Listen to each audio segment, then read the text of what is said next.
Hi, everyone. Thank you for joining us. My name is Luz Cabrales, and I'm the co founder of the Independent Film Creative Hub, as well as Scranton Films. Hi, everyone. My name is Desiree Zelinsky. I'm also the co-founder of the Independent Film Creative Hub. I also run NEPA Film Society, a local filmmaking community here in Northeast Pennsylvania, and I'm also the organizer of the Mystery Box Film Challenge. We're very excited to be bringing you Scranton Talks through our social media platforms, and actually for the first time live on air on ECTV channel 19. Woohoo! We'll be announcing more content soon, and we invite all creators around the area to reach out to Desiree and I through our independent creative hub, because we want to grow the creative and filmmaking industry in our beautiful and thriving area. And ECTV has given us a platform to make this happen. We're going to work very hard in the next few months or years, whatever it takes, to just bring that filmmaking industry here, because we know that it's already here. We have a lot of talented filmmakers and creatives, but this is our time. So I'll let Desiree introduce our guest for today. Yeah, for tonight's Grand Talk, we have Tony Susi here with us. Woo. Welcome, Tony. Thank you for joining us today. Thanks so much for having me. It's super exciting. Well, to give everyone a little bit of background about Tony, Tony is a local filmmaker here in Northeast PA. He is an art director, designer, filmmaker. He makes funky projects of all shapes and sizes. His most recent films include The Restaurant, which won Best of Show in 2020 for the Mystery Box Film Challenge, and he also participated in the challenge again with Johan, a retrospective by Todd Flynn, which both can be seen on the Mystery Box YouTube channel. So be sure to check that out. Yeah, that's amazing. I mean, we're very happy that you're here with us, Tony.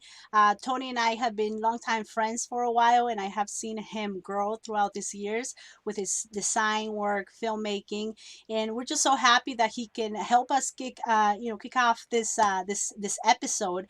And technically, we're on episode number 4, so you can catch it on our social media. We'll give you all that at the end. But for now, what we're gonna do is we're gonna play Tony's demo reel. It is one of the latest demo reel where he could showcase everything that he does, and then we're gonna just talk more about it and dissect basically his creative process and his journey. All right. Awesome. Thank you. Ok. Ce qu'il nous faut pour commencer, c'est une poêle bien profonde, à feu très doux, vous en verrez. 3 gousses d'ail en offrande. Une cuillère en bois est nécessaire pour ne rien rayer du fond de la poêle. À saisir lentement, longanise, boudin, l'art et gourmandise. Les retirer sans trop tarder. 4 verres de semoule, les faire dorer. Dans un verre d'eau, les séparer. 2 heures seront nécessaires pour qu'apparaissent les boulettes. Continuez de remuer. Continuez de remuer.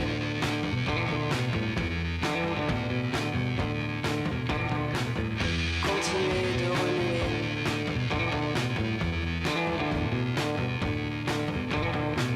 Sur fond sculpture, vous l'entendez. C'est bientôt l'heure d'arrêter. Coupez le gaz. Montez le son. Et servez vos migasses de mille.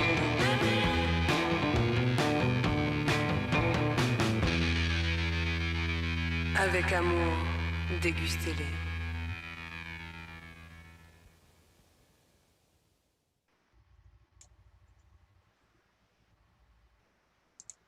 Wow, that was great, Tony. We see a lot of great potential with you, a lot of design work and a lot of film work. So we're gonna get started again. The way we have our conversations here, they're very laid back. We want you to feel comfortable here because we're all filmmakers. we're all artists trying to do some great stuff. But let's talk a little bit about your demo reel. Maybe we can get started there, because that really gives us a full picture of what you do, Yeah, and then we'll go from there. So go ahead. yeah, for sure. Yeah, so that's been like it's not quite, it's not outdated, it's from last year, but that's like a combination of everything that I love, from the design work that I do, the film work, the client work, the personal work. It's just all smushed into one big thing that makes it, hopefully makes what I do exciting, and because it is exciting, and just colorful, and has the madness of the animation and Right. design and directing that I really love. I love like the combination of everything, how you can, especially as a director and designer, how you can interact with like so many different skill sets of other people and collaborate with them, but then also like take everything, I have a little bit of a knowledge in a lot of things, and how to take that and just like combine it into projects. And that's the culmination of that in the demo reel that we just saw. So yeah. That's great. Yeah, that is very great, very good. So as far as the design stuff that you do, right?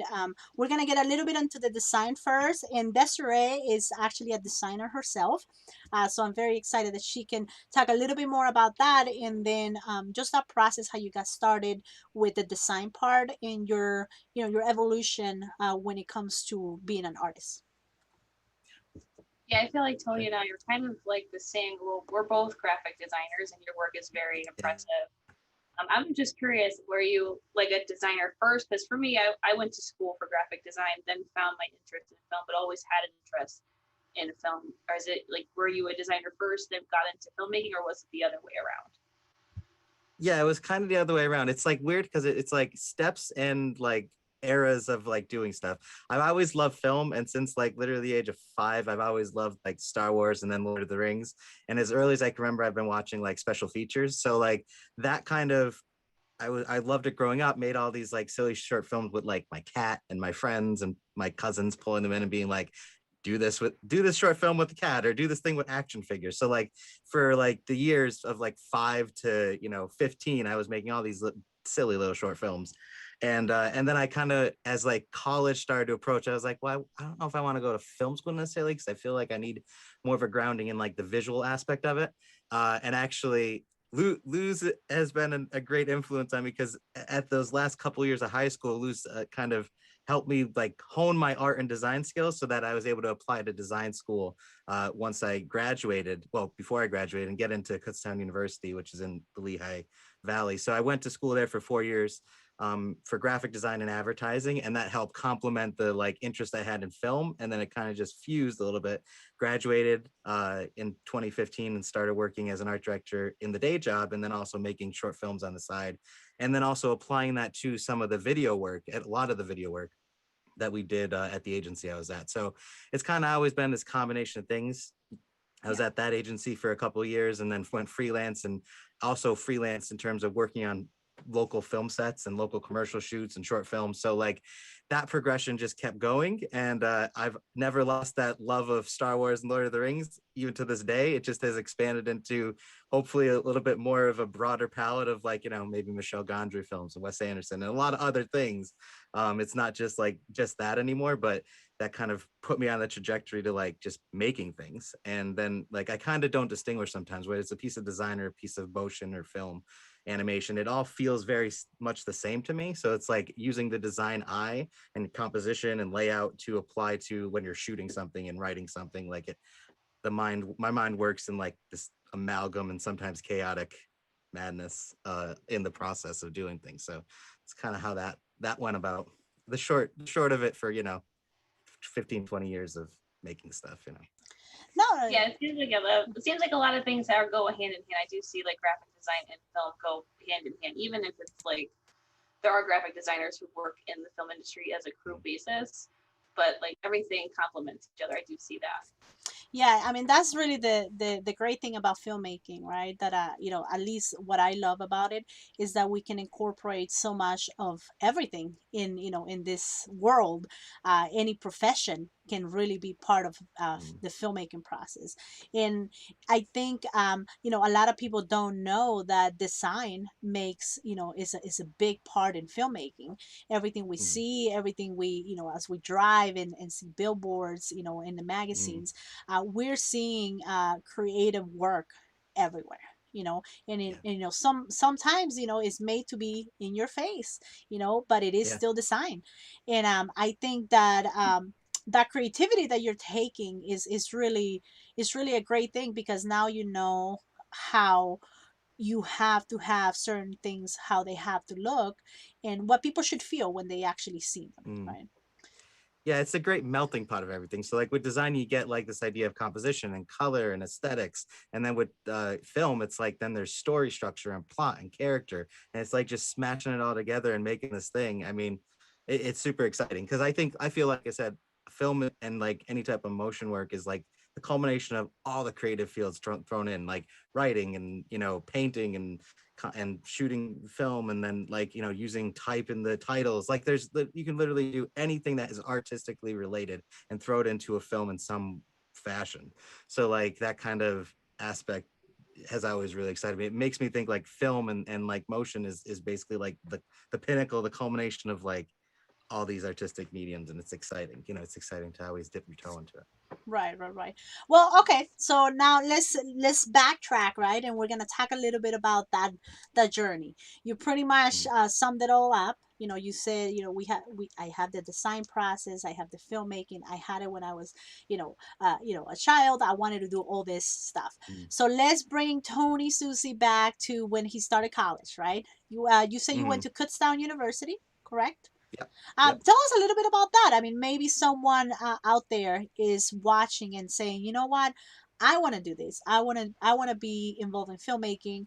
I want to be involved in design, but I don't know how. So let's give them a little bit of that and what you felt when you were going through that process. Yeah, it was good because like in order to get into the program at Kutztown, you needed to do an art test, which Luz helped me with. Helped me like just was great at critiquing and being like, you know, running ideas and comps and concepts. So you had to do an art test of 3 projects to get in. And they had to, it didn't just have to be executed well or drawn well or painted well. It had to have an idea behind it. So like that was one of the first notions of like it's visuals with ideas that tell a story that communicate, which is basically all that design is. It's visuals communicating. So it's all about communication, and then that very much leads into storytelling. So when I got to Kutztown, it was like I started to do like the early intro drawing and 3D design courses and understanding like, okay, it's always about thinking about the details and the big picture and the concept and the what you're trying to say with this piece of art, this visual. So that like was 4 years of that and figuring out how to just continue to refine the technical skills and your concept skills. So it was that sort of constantly getting better, which I love. Like you're as long as you're trying to always improve your skill sets, like the quantity of stuff isn't necessarily important, the quality is, but sometimes doing a lot of it and having a large quantity gets you to the quality aspect. So just making stuff and learning new things and learning new techniques is like massively important, and trying things and maybe and seeing what sticks against the wall and like seeing, oh, maybe this didn't work, but I learned this one little thing and I'll apply it to the next thing I do. Like that Mhm. was a constant, the 4 years at Kutztown in design school was a constant progression and changing. And then also the whole concept of like collaborators and working with other students, not just on projects, but just being like, what do you think of this? How could it be better? Because pretty much from day one in design school or any type of art school, you have critiques. And it's basically, it's a very humbling moment of like, you do a drawing and everybody puts their drawings up on the wall the next day and everybody talks about them for 2 or 3 hours, which was insane to me. But it's like, you get this constant feedback loop of your peers, of teachers, and then you put it up in the hallway, then other people who are just random from wherever say stuff about it, and you just, not that you could let it like get you down, but it's still that constructive criticism aspect. And then it's like, okay, I'll take that in. Yes, that's good advice. No, that's not so good or what I was going for, so I won't take that. And you just apply it to the next thing.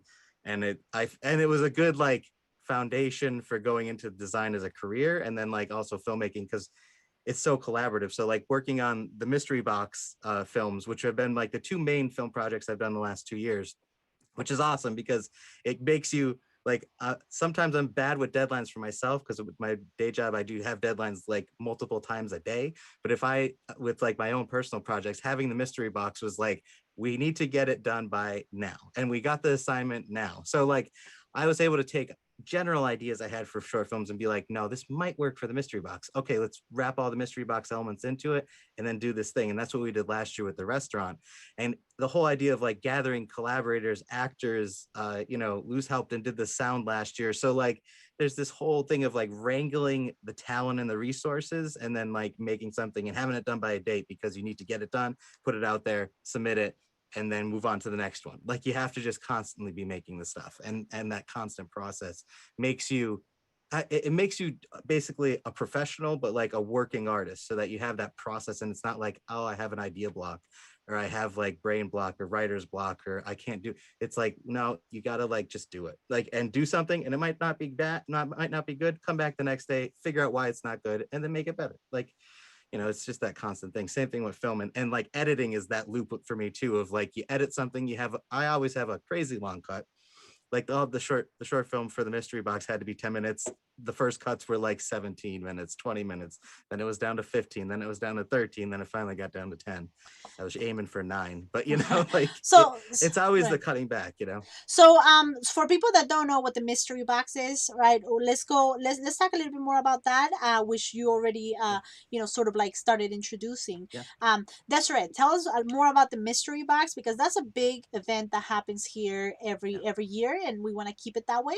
And then we'll go into because Tony, I believe you were an award winner for 2020, so we'll talk a little bit about that. Yeah. But I'll let you introduce that, Desiree. That since we started talking about that, it's a perfect in. Yeah, so the Mystery Box Film Challenge, like I always say, it's a film challenge for anyone who loves to make films.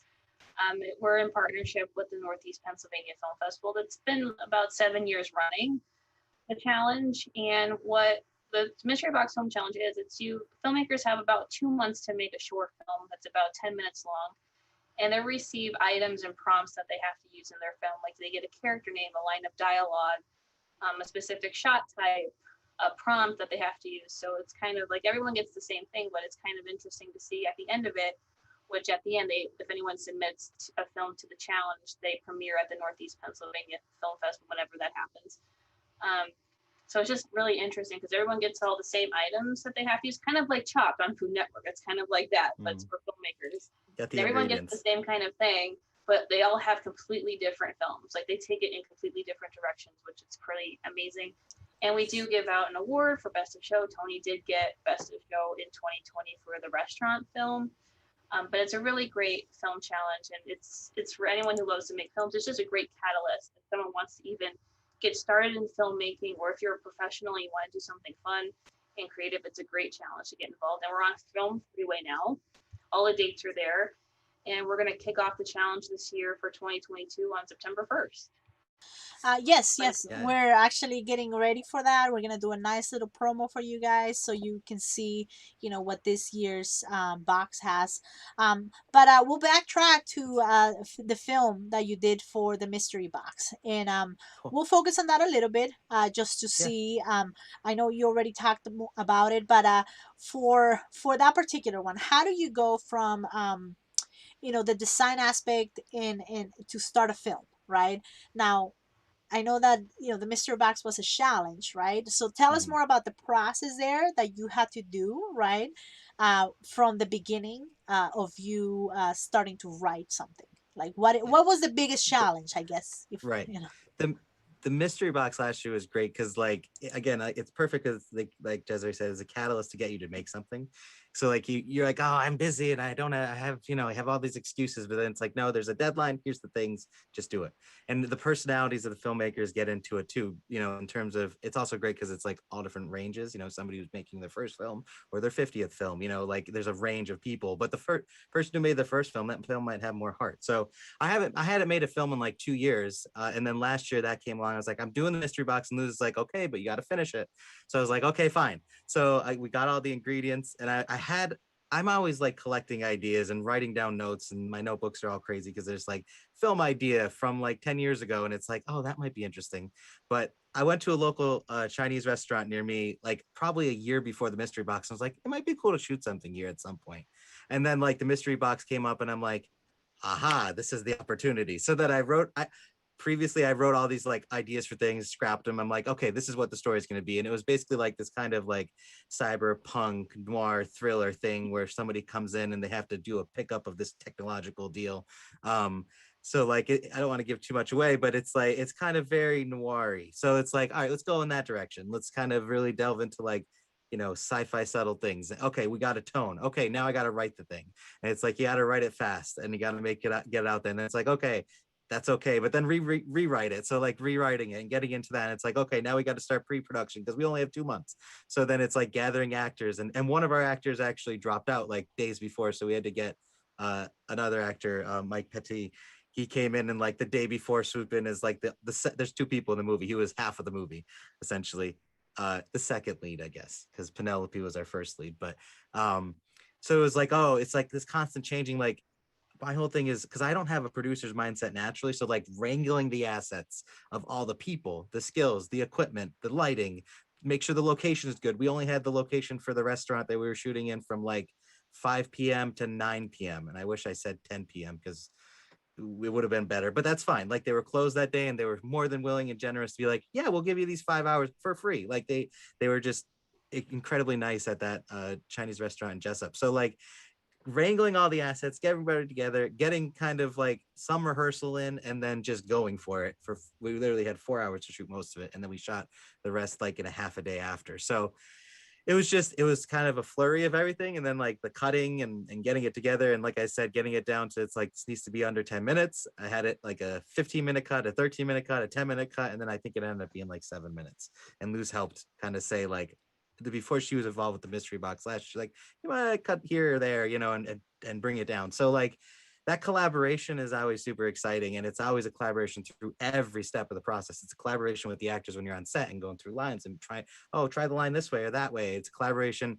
I shot that one, so it was like a collaboration with myself to figure out where the camera is going to be, how it's going to transition to the next shot. And I think about all those things to the point where I overthink them, and sometimes you just got to like try it, and if it doesn't work, right, review it on the day, or you'll figure out it doesn't work in the edit. So it's like you know, that's just the evolving process. Everything's always moving, and it could be very hectic.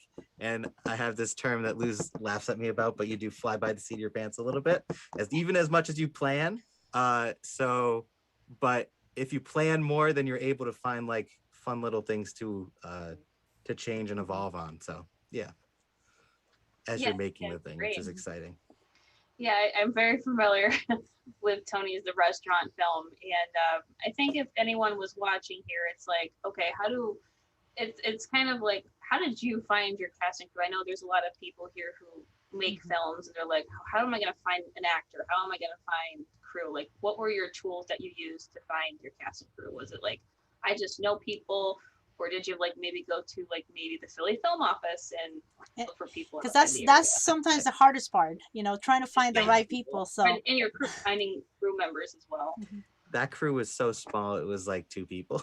It was Luz who I made do the sound, and then me who I did the camera. I actually love that, but it is necessary to have more people for bigger scale projects. As far as casting, we worked with both actors previously, me and Luz.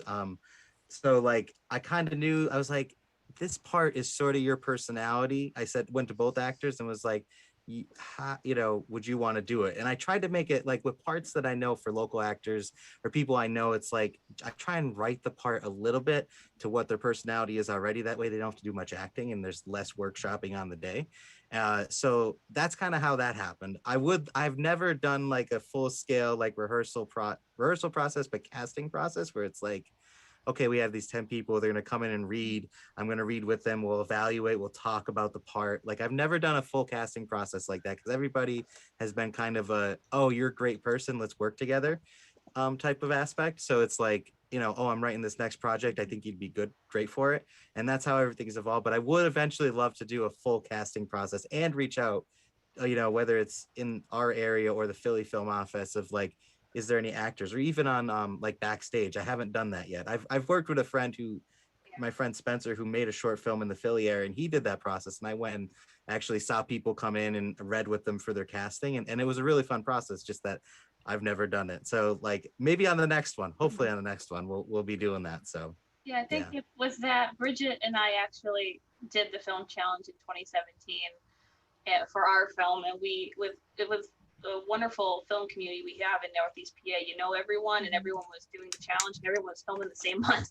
So we were looking for actors outside the area. So we used the film office in Philadelphia to look for put a casting notice on the Philly film office, and we did get a lot of responses, like sending us a video of reading the part they wanted. And our one actress actually came all the way from Philadelphia to help with us, and she was amazing. And everyone had so much fun on set. And speaking of having fun on set, were there any funny moments on set that happened? Which I'm sure usually, like, we always ask if there were obstacles. So were there any funny moments that happened? The whole thing was an obstacle. The time barrier was an obstacle. The thing, no, it was good. The whole thing was just making sure everything was right. Like, one of our actors got there later, so we didn't quite have as much. I had to shoot because it's a two-handed conversation, so it's like two people talking. And I tried to be very formal with it and shoot coverage of like a wide of the whole thing, a medium of the whole thing, and then one shot with each person. So, but we ended up starting with the actor who got there first. We shot all of his coverage without the other actor there, and I was like, I know your performance is going to be as much as you, but I'll try and we'll do it again if she gets here in time. Like, it was okay. And he did fantastic, actually. Like, even without the other actor to play off of for the whole thing, we did his one shot, got that pretty much done. Then she came and we did everything else. So like, that was a challenge, making sure there was a camera move that I had in there that was like this spinning camera move of like, as there was a fight commencing, it would spin around. It would actually like pan around the whole thing and kind of be this slow, like guttural, visceral, I had planned in my head. And it was going to be it wasn't going to cut, but then I had a reflection in the one glass, and I was like, oh, it's not going to work. Well, so like, that was a challenge. Yeah, that was a challenge that it's like, I didn't think about, so it's like, and then we shot a scene outside for like that half-day shoot after that. And it was like, this was like January, because I think everything was due in February or like mid-February last year. So like, we ended up, it was an outdoor scene. Everybody was dressed pretty well. Like, everybody had full clothes on, but it started to rain, and then it started to kind of snow, and it was icy, and we had a scene outside, and we had umbrellas, and then it was, at some point, Luz was like, I think the actor's cold, so like, let's try and go a little bit faster. I was like, but I want 5 more shots, and she's like, maybe get them really fast. So then so there's always like, if you're not hit up by time barriers, you're hit up by weather barriers and obstacles that you got to try and. But it's all about like trying to figure out like, what's the creative solution to the thing that's facing me right now in the moment. And that's sort of, even in my, micro budget level of filmmaking, that's kind of always been the case. And I feel like I hear directors who have like $150 million budgets who say that's the case too. So that's something that you're just not gonna escape, Yeah, So. no, I mean, having an obstacle, I think is what's gonna make your next film better, right? Because then you're gonna 100%. learn about what you're doing right now and how you can make it better. I mean, you touched on quite a few things that were like perfect, as far as like, you have to have a good relationship with the actors. You have to have a good relationship with even if they're your friends, you need to make sure they're gonna show up. They're gonna show up Exactly. to make the film. They're gonna show up to help you out. Because a lot of times, we're making we're making projects and we're not paying people. We're giving them lunch. Yeah. We're giving them a Exactly. little bit of that. So you have to have that relationship. So basically on There is that difference between excited friends and reliable friends. Correct. And but yeah. No, you're right. It is. I think that's the biggest obstacle, just being able to know that, you have a passion for something, you want to do it, and following through is going to be the biggest, because anything can happen in between, right? But to give that, we have a question right from the audience, and let's touch on that just to kind of make it a little bit different, because I do want to talk about the next film that you did after this, and just because I want to show it at the end of this stream, where people get to see the one that you did after. Okay.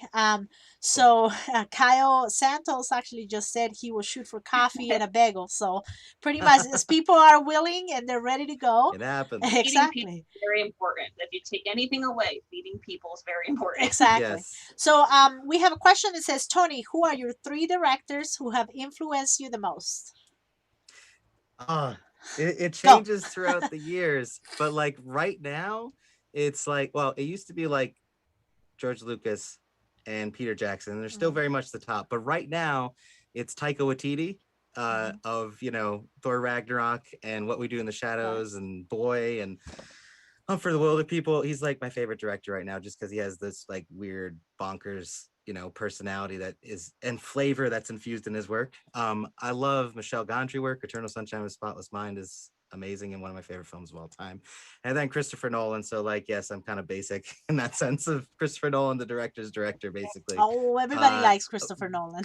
But The Prestige is one of my favorite films of Mhm. all time. And that was one of the first films that like expanded my mindset outside of Lord of the Rings and Star Wars. Right. You know, I watched that in 2006 when it came out at the ripe young age of 13 and was like, oh my goodness, films can be that too. Like my mind exploded, and then I like watched it 9 other times.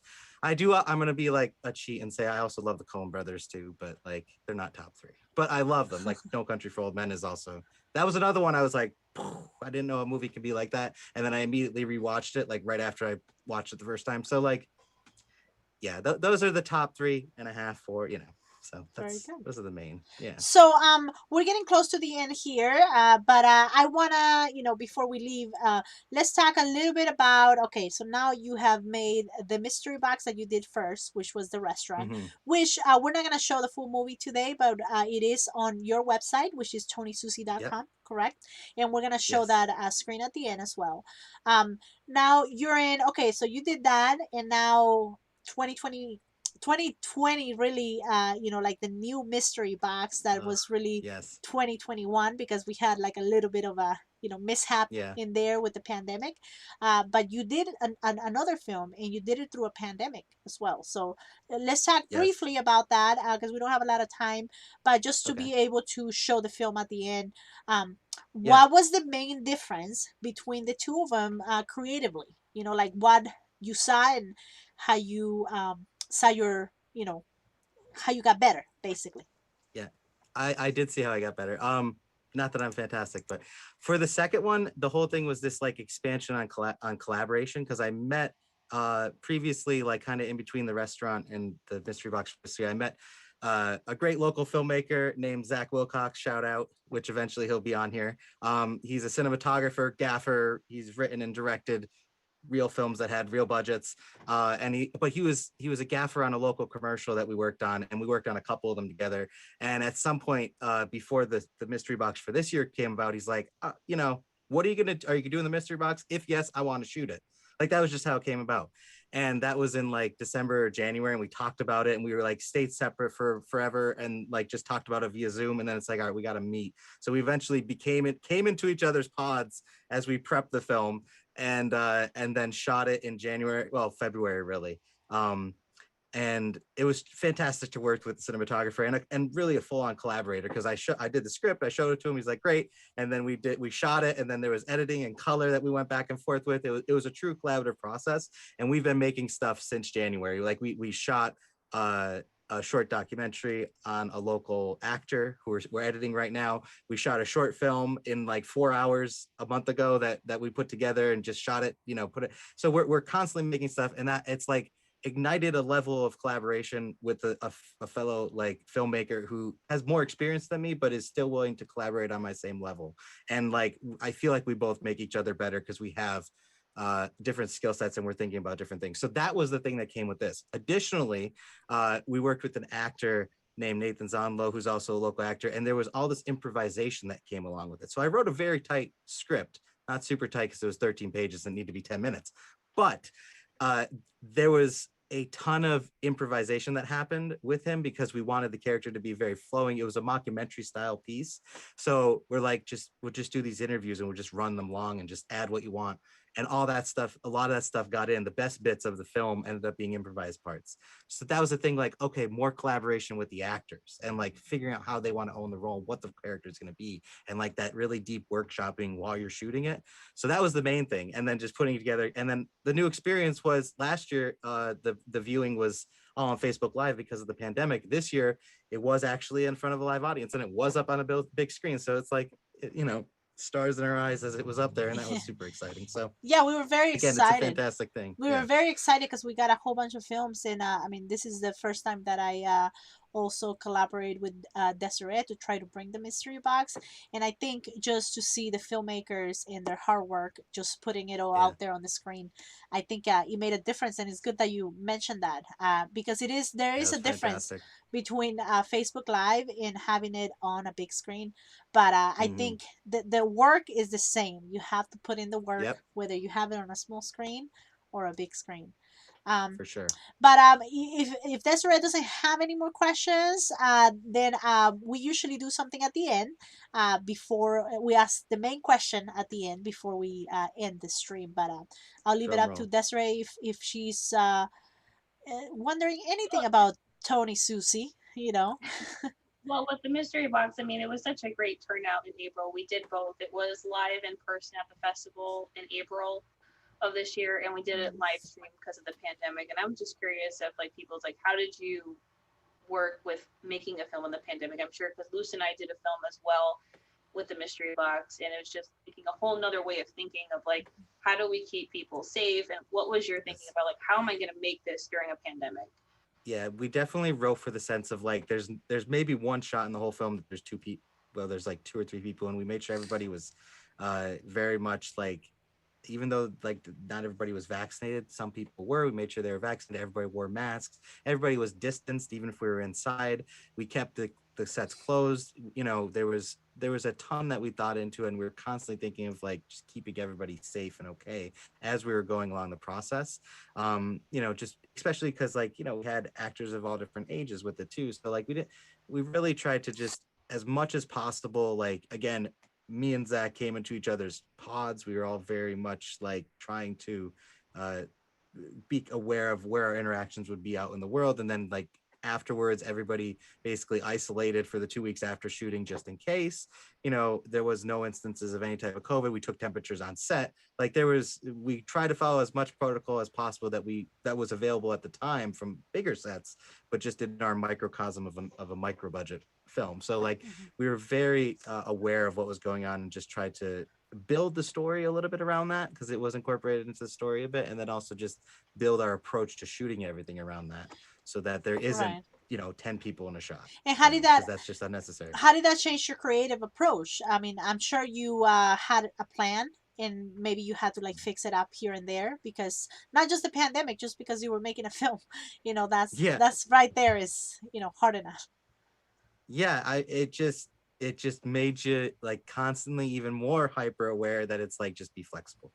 Just be flexible. Okay, we're not going to get these 5 shots. Let's try and do it in 2-1, or like, you know, like Mhm. try and do a one, or you know, like, okay, we only have this person, you know, or oh, this person might not feel fully comfortable doing this thing. Like that's fine. We'll redo it in this way. Mhm. Like it's just always trying to be listening to what your crew and cast are telling you. You know, again, this was a small one. There was never more than 4 people or 5 people, I guess, shooting at once. And so it was just keeping it small and like not intimate, but you know, close knit, so Right, that right, right. everyone No. felt that they could communicate if they were, you know, feeling uncomfortable, or not that anybody did, but if they were feeling uncomfortable, or like they thought something, everybody was able to speak up basically, and harbor and fostering that environment.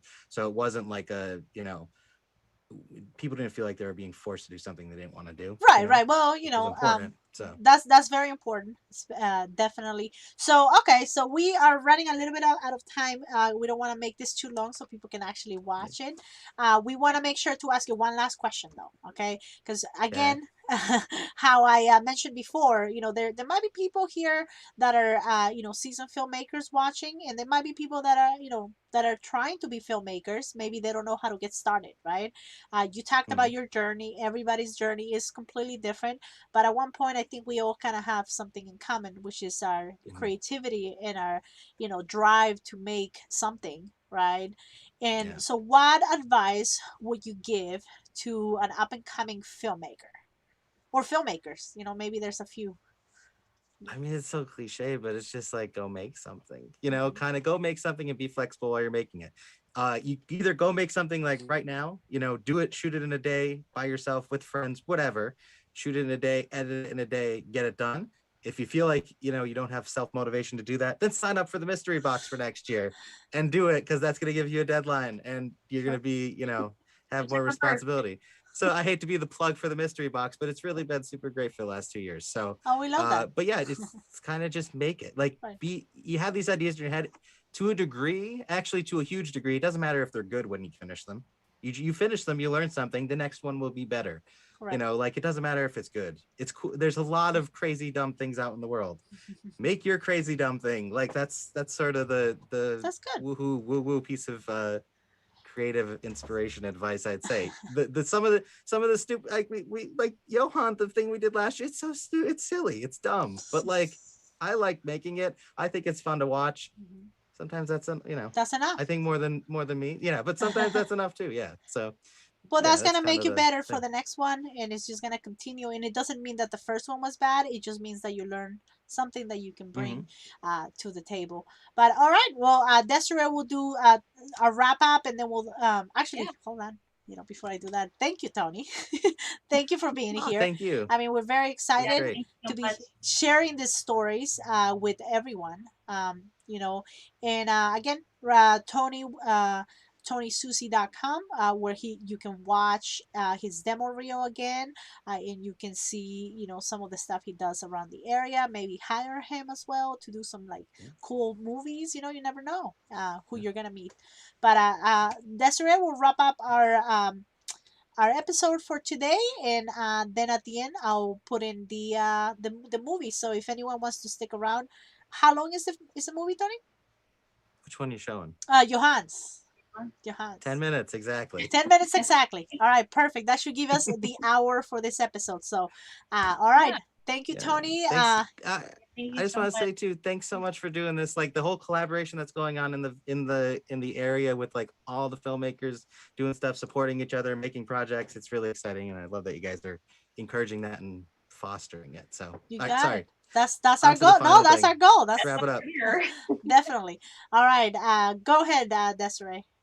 Yeah, thank you everyone for joining us tonight with Scranton Talks, talking with Tony Susi, and we're going to be showing Johan in just a moment. We have wonderful events coming up, and be sure to follow us on Facebook and Instagram to stay up to date, and subscribe to our YouTube channel to see any of our previous talks that we've done. The Independent Film Creative Hub is here for you, here to help filmmakers reach their potential in becoming successful creative artists. Be sure to visit our website, www.ourcreativehub.com, and join our directory. It's free to sign up, and it's free for you. And we're on, we have a podcast. We are on Apple Podcasts and Spotify with our Scranton Talks. I forgot about our podcast, Desiree. Yes. Everything that you see here, we do put it on YouTube. We'll try to put it on Instagram, IGTV, ECTV now, which is amazing. So we're pretty much trying to reach everything, and if we can have it just on audio while you're driving, that's even better. Soon we'll probably have billboards around, so you never know when you're gonna see us. But just remember, we do everything here for free. I mean, we try to keep it free for our filmmakers, as far as the content goes, just to make sure that we keep going. But it's a lot of it's a group effort. But thank you again, and Tony, thank you so much for kicking off our ECTV number 4 Scranton Films. Awesome. Scranton Talks show. Thank you so much. All right, we're gonna show that. Cool.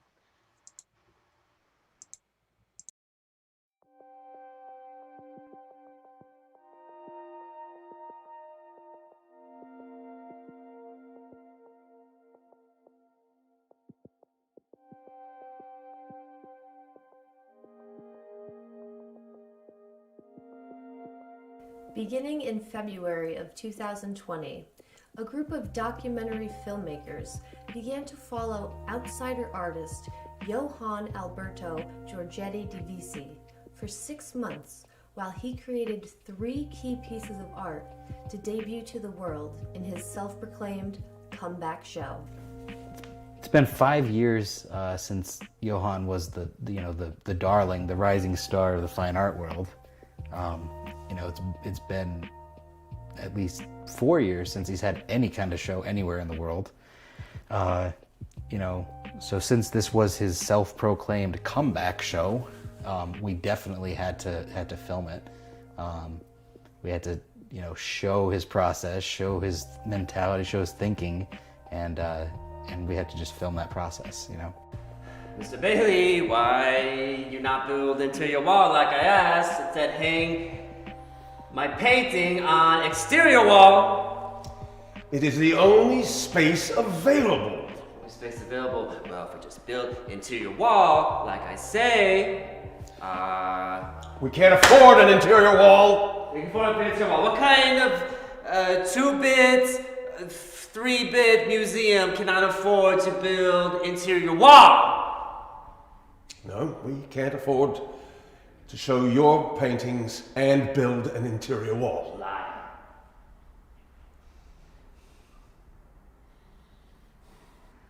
So, what do you think of the show? Are you excited about it?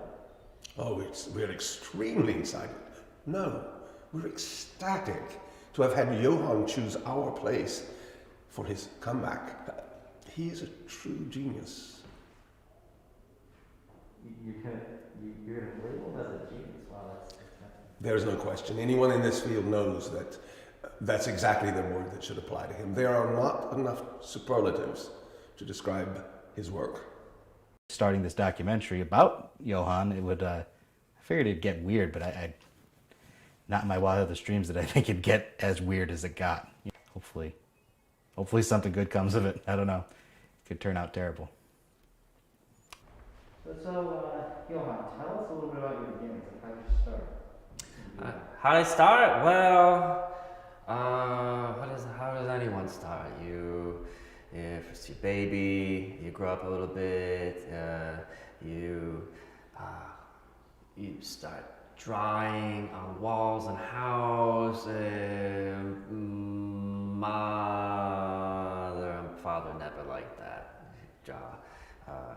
So you took the crayons, pencil, marker, and you try to recreate shape. It all come together. What do you consider art in your life? Like, what is it to you? It's everything. Art is it's like breathe. It's like breathing. You know. Art is it's a modicum of expression, as you say. It's the only way to truly get out what you're trying to do. It is release from world. You know, then about halfway through as it progressed, it got crazy. You know, it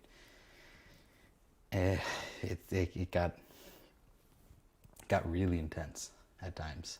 It started off simple enough, but then it got really, really, really intense. You want to cut and do a second? Hello. So All right. So he agreed to let you see them. Yeah, really? And so could I come? Like, where is it? At his studio? No, not now. They're like in a storage unit across town or something. He said he'll meet you there in like 10 o'clock tonight, and he'll show you. Do you have a pen to write down the directions? Yeah. What's the? Hang on. You're saying? Address? There's no address. I have directions. Draw a map. It'll be easier. What kind of place doesn't have like a proper address? I literally had to draw the map on the map. Who does that?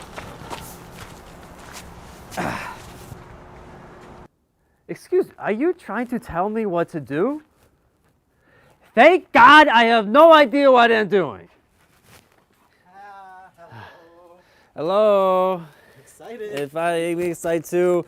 Excited to show you, finally. It's been a long time. What's with the toilet paper? It's nothing. Come on. Okay. It's just around the corner here. Okay. What are we gonna be seeing here?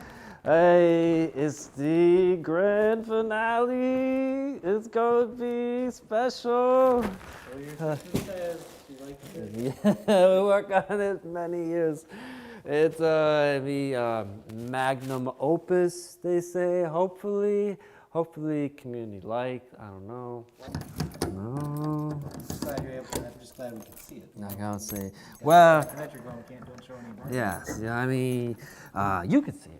You can see it. Yeah, you can see it. I don't know. It's too early for that. It's too early to put it on the camera. Okay. You could see, you could lay eyes on. But, I mean, come on, we can film, right? No film. No film. No. No. But, what do you mean, no film? No film. No, you could No, see. wait.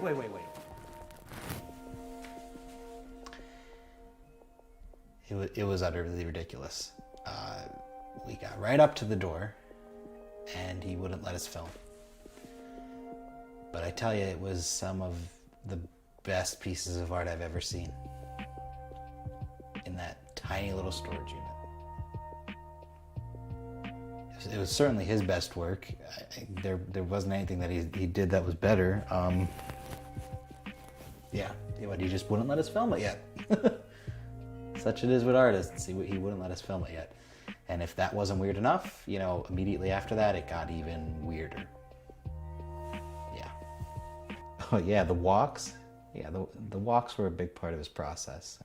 It was on one of those walks that it got weird and violent.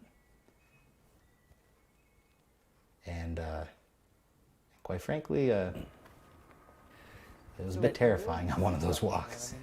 I know the artwork. I know we'll get there. You wait until you see that it's gonna be like something never. I don't Okay, think. stay. Okay. Don't look now. But men in car across my shoulder been following us for the past 14 minutes. That car? No, that's just not that. You're not very subtle man, are you, Mr. Tom? I mean, I'm not. Who do you think it is? Oh, jeez. Ah. Oh, jeez. Hey, Oh, wait. stop. No, stop. Oh, stop. He was missing for 132 hours, 5.5 days. And we couldn't go to the authorities because we didn't know what kind of shady business he was involved with. You know, the whole thing just didn't make any sense, you know. And then we got a phone call just out of the blue when we didn't expect it.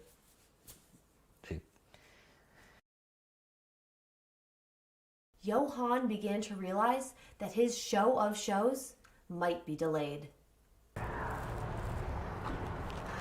Yeah, so little hiccup. Not gonna be open on time, but we should be open in a few weeks' time. It's nothing. It happened all the time, but no, it should be nothing. It's fine. As of the recording and completion of this documentary, the final pieces of art are still not finished. The show did not open. The artist is missing. Again, he just vanished. This time, no one knows why. I don't know if I have a film. I mean, there's barely a narrative there. I mean, who wants to watch a fine art documentary when you never see the fine art?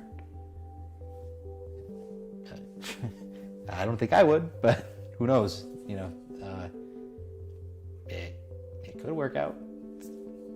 You know, I mean, maybe that'll be the thing that's different about this one.